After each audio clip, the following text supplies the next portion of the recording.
வணக்கம். நம்ம இன்னைக்கு இந்த வீடியோவில் ஒரு சூப்பரான சிக்கன் ஃப்ரை தான் பார்க்க போகிறோம். இதை நான் எப்படி செஞ்சேன்னு பார்க்கலாம். அதுக்கு முன்னாடி நம்ம சேனலை நீங்கள் இது வரைக்கும் சப்ஸ்கிரைப் பண்ணலன்னா சப்ஸ்கிரைப் பண்ணி வச்சுக்கோங்க. வாங்க வீடியோக்குள்ளே போகலாம். இந்த சிக்கன் ஃப்ரை பண்ணுறதுக்கு நான் ஒரு பாத்திரம் அடுப்பில் வச்சுருக்கேன். இதில் ஒரு 4 டேபிள் ஸ்பூன் ஆயில் சேர்த்துக்கலாம்.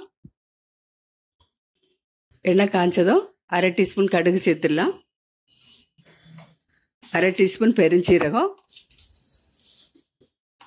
கடுகு வெடிக்கட்டும். கடுகு வெடித்ததும் 2 பெரிய வெங்காயத்தை கட் பண்ணி வச்சுருக்கேன், இதை சேர்த்துடலாம். 2 கொத்து கருவேப்பிலை அதையும் சேர்த்துக்கலாம். இப்போ நல்லா கலந்து விட்டுடலாம். இந்த வெங்காயம் கொஞ்சம் நல்லா ஃப்ரை ஆகணும். கலர் சேஞ்ச் ஆகிற வரை இதை நம்ம வதக்கிக்கலாம்.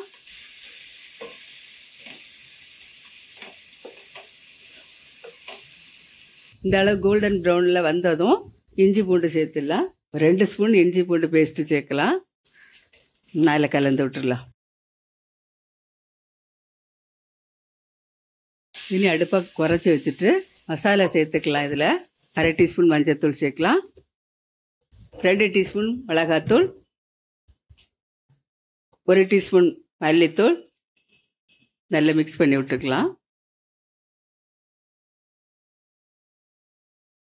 இதோட 1/2 டீஸ்பூன் சீரகத்தூள், 1/2 டீஸ்பூன் மிளகுத்தூள். இதையும் மிக்ஸ் பண்ணி விட்டுடலாம். இப்போ சிக்கன் எடுத்து போட்டுடலாம். 3/4 கிலோ அளவு சிக்கன் எடுத்திருக்கேன், கழுவி வச்சுருக்கேன். இதை உள்ளே எடுத்து போட்டுடலாம். 3/4 கிலோ சிக்கன். இப்போ மசாலாவோட நல்ல சிக்கனை கலந்து விட்டுடலாம். இதோட 1 டீஸ்பூன் உப்பு சேர்த்துக்கலாம். பொடி உப்பு சேர்த்துக்கலாம் 1 டீஸ்பூன். நல்லா கலந்துடலாம்.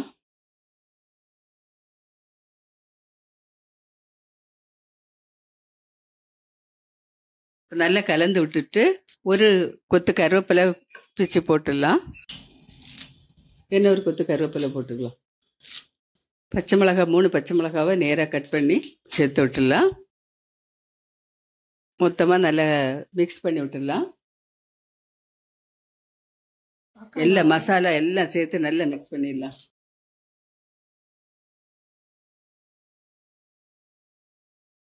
இப்போ நம்ம இதுக்கு கூட சூப்பரா இருக்கு. என்ன பண்றீங்க? நாட்டுக்கோழியா? இல்ல, சிட்டி கோழி. ஐயோ.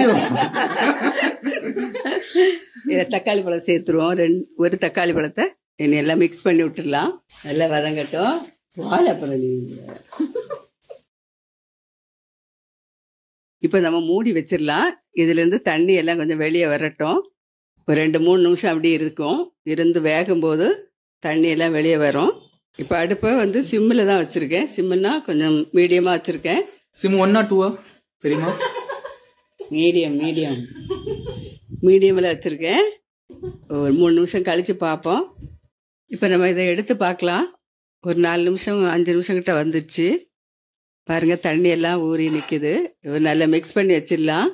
அதான் எண்ணெய் பிரிஞ்சு வருது. இதை நல்லா வேக விடணும். இதை தண்ணி நல்லா வற்றணும்.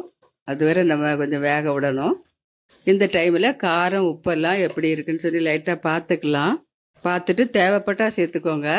இப்போ இது கூட சின்ன ஸ்பூனுக்கு 1 ஸ்பூன் சிக்கன் மசாலா தூள் நல்லா மிக்ஸ் பண்ணிக்கலாம்.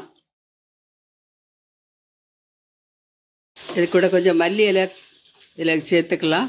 2 கொத்து போல் மல்லி இலை சேர்த்துடலாம். இப்போ திறந்து வச்சு இதை வேக விடணும்.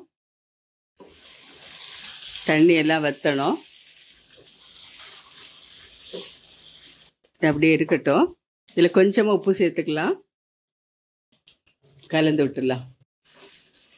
இப்போ இந்த அளவு நல்லா வெந்தாச்சு, போதும். ஃப்ரை ஆகிட்டு கொஞ்சம் எலுமிச்சம்பழம் ஒரு 4 சொட்டு போல் எலுமிச்சம்பழம் இதில் சேர்த்துக்கலாம். இதை நல்லா மிக்ஸ் பண்ணி விட்டுட்டு கொஞ்சம் மல்லி இலை, ஒரு கொத்து கருவேப்பிலை நல்லா மிக்ஸ் பண்ணி விட்டுடலாம்.